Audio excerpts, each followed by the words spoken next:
Theranos and Elizabeth Holmes by Jordan Holmes.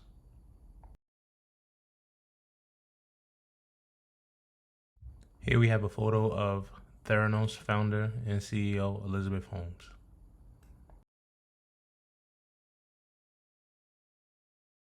Elizabeth Holmes is from Washington, D.C., whose parents, Noel and Christian, worked as congressional staffers in Enron before moving to the USAID, respectively. Elizabeth dropped out of Stanford at the age of 19. Inspired by her great-great-great-grandfather, a surgeon, Elizabeth wanted to pursue a medical career. However, she was terrified of needles and prompting her to start the Real-Time Cures, which later changed their name to Theranos. Theranos is a tech company that allows users to wear a wearable device that monitors patients' blood, administered medication, and adjusts dosage as needed. Theranos had an valuation of around $10 billion US dollar at its peak in 2013 to 14, and she was labeled the next Steve Jobs for her technological innovation and adopted several of his practices, including even wearing all black, decorating her office similar to Jobs, and never taking vacations as Steve Jobs once did. Theranos was stated to be able to detect medical conditions like cancer and high cholesterol. Theranos was founded in 2013 with the help of Elizabeth Holmes' professor who helped her start the company. Holmes was labeled the youngest self-made billionaire with a net worth of around $4.5 billion.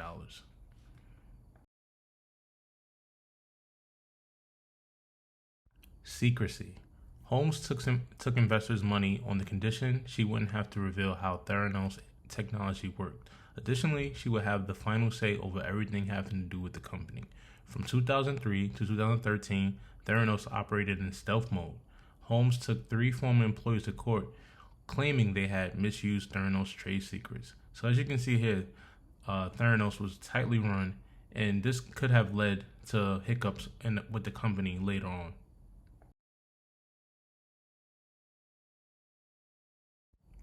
Pushed out.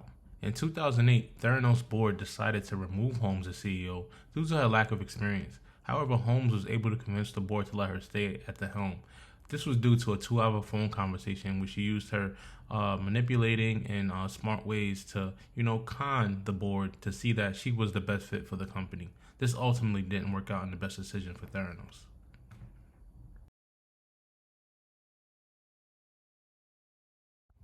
Accolades.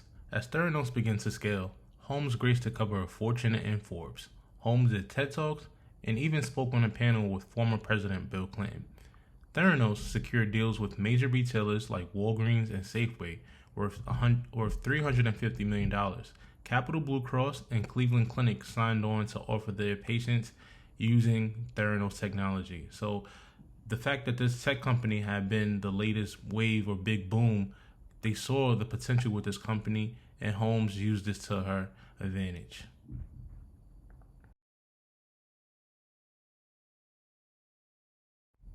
However, like most fraudulent things, they eventually become a house of cards.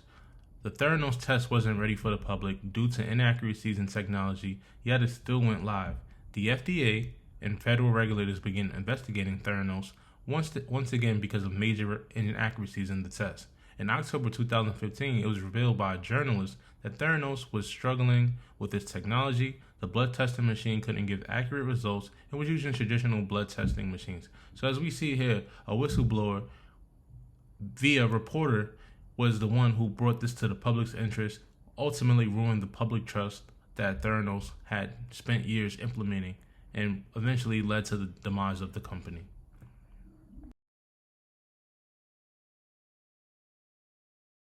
Spiral and fraud. In 2016, Holmes was banned from the lab testing industry. Theranos shut down its labs and wellness centers completely.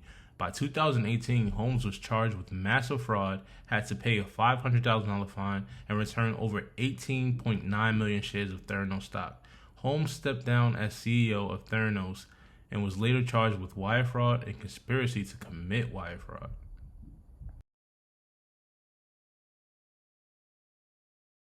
Fake it till you make it. Disgraced former Theranos CEO and tech queen Elizabeth Holmes are a spectacular case in point, but most fakery occurs in more routine and less egregious scenarios.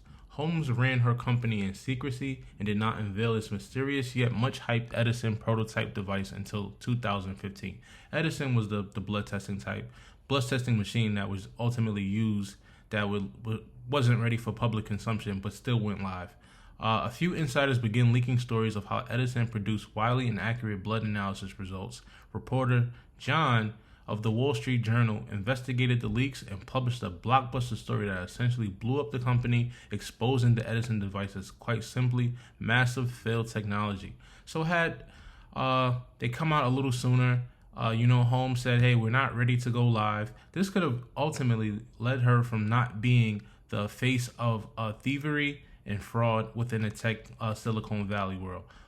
This is something that in public relations that you'll see. It's better just to be honest, because in the end, it ultimately causes you more harm, your company harm, and the people who once trusted you, including stakeholders and stockholders, in the long run.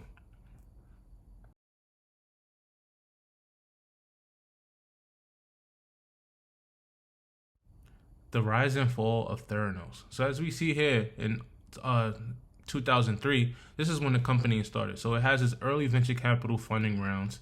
Not much being netted there. But you see that they're beginning to scale in value as the years progress. So by the time we get to 2010-ish, 11-ish, you can see that they're somewhere between that 1 billion mark, nearing to the 2 billion. So this is when they had secured their deals, becoming what is labeled in the tech world as a unicorn for the first time with a 1.1 billion valuation. And it was game changing because at the time, the blood testing technology sector had never seen something as big as Theranos. By 2014, little under 4 years later, we see that they land this major deal with Walgreens, which is a huge pharmacy company / retailer. So they deal in both spaces, and this was said to be one of the biggest deals ever because they offered to give Theranos its own testing facilities and partner up with them as far as getting this product to all of their companies. And later that same year, we also see that Theranos hits a 9 billion plus valuation in private markets. So the company never exactly went public; they still remain private.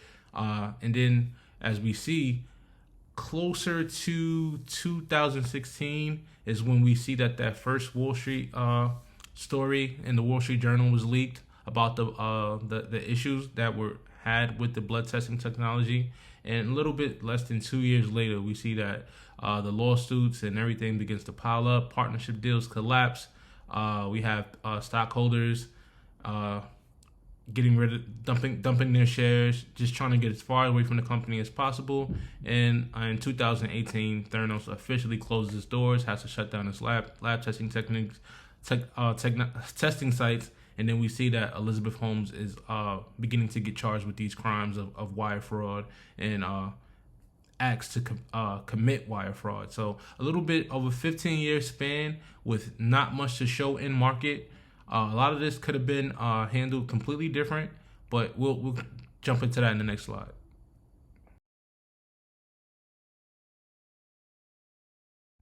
So very early on, you learn about Edward Bernays and his ability to affect the public through marketing and advertising, and also just establishing public trust. So a key essential here in public relations is being ethical, dealing in ethics. If the consumers don't believe you, and your company's going to fail, and your product won't be marketable, and it won't be pretty much feasible to the public because they have no trust in it. So it's very important that you establish public trust. And I think this was something that Theranos did early on, hence there being the 1.1 unicorn status as far as the valuation. But later on, as the company realized that they were having issues with getting that technology out and, dealing with those inaccuracies, that was a time when they probably should have got in front of that issue, through several different campaigns, new strategies, new approaches, reaching out to stockholders and shareholders and, professing, hey, we're not quite ready for public. Give us some more time. We want to make sure the technology is the best. So ultimately, what should have been done here? There should have been a press release outlining why Theranos main product, Edison, would be delayed to make sure its technology was fully compatible and able to suit its consumers. Uh, Not operating in the space of secrecy. So normally, when things are normally top secret, it could kind of lead to a situation where you feel like, is this product really what they say it is? Because if no one's ever gets to test it out or see it, or they don't know much about it, they're kind of just dealing in this. They're ultimately just relying on the trust in your company and the word that you're giving them. So if your word is ultimately not good, this is just going to come back to harm you and ultimately just ruin everything that you worked for all these years. And the part that Elizabeth Holmes failed massively on is once she finally was caught up and ridiculed and disgraced, she said that she didn't know why she did it. So you would think after shamming people out of all this money, all of these investors, duping these people for millions and billions of dollars, you would have something more to say than I don't know. So this doesn't really bode well in her favor for future chances within the tech space, because the company ultimately was failed and closed, and she did not much to rehab or repair those public ideas and views on the company, and that was her chance right there, just to take advantage of that situation.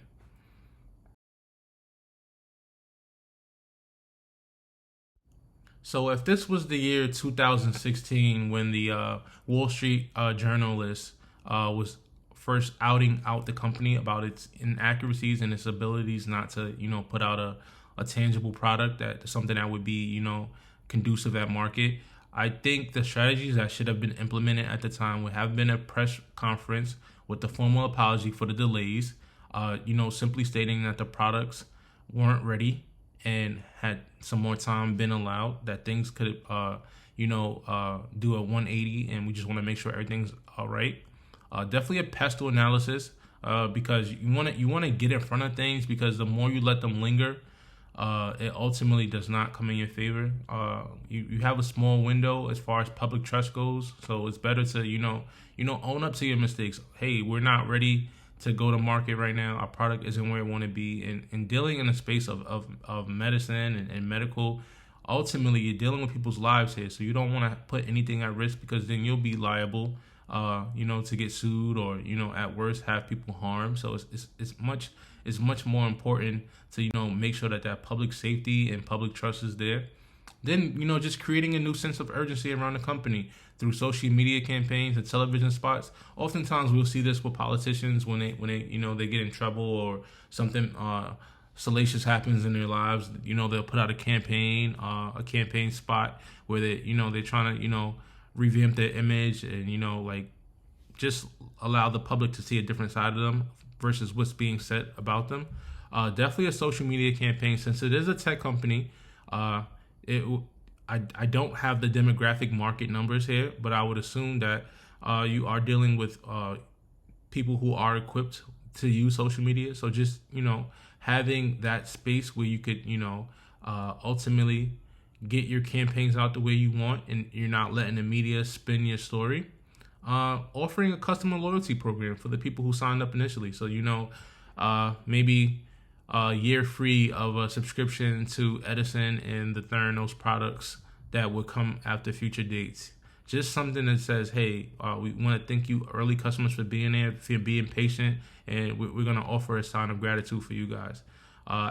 Establishing a relationship with journalists at major tech outlets. So there are millions and millions of people who blog every day, just reaching out to maybe the top bloggers in that space, partnering with the tech companies that do have media outlets that do report on new tech news, and ultimately reaching out to those business editorials, and like the Wall Street Journal, like the New York Times, just putting that in the hemisphere to let them know that, hey, we are going to come back better than ever and stronger than ever, and ultimately revamping the C-suite. So forcing Holmes out of the company would have been a major major key. Or well, maybe not even forcing her out, but asking her to step down and take a lesser role, and putting a new speaking head in head of that, someone who has credibility within speaking to the public and dealing with crisis management. These are all key things that could have prevented a massive fraud, and a company that set out to do good but just didn't know how to do it, and then someone who just let greed and their ego get in the way and ultimately led to the collapse of a company.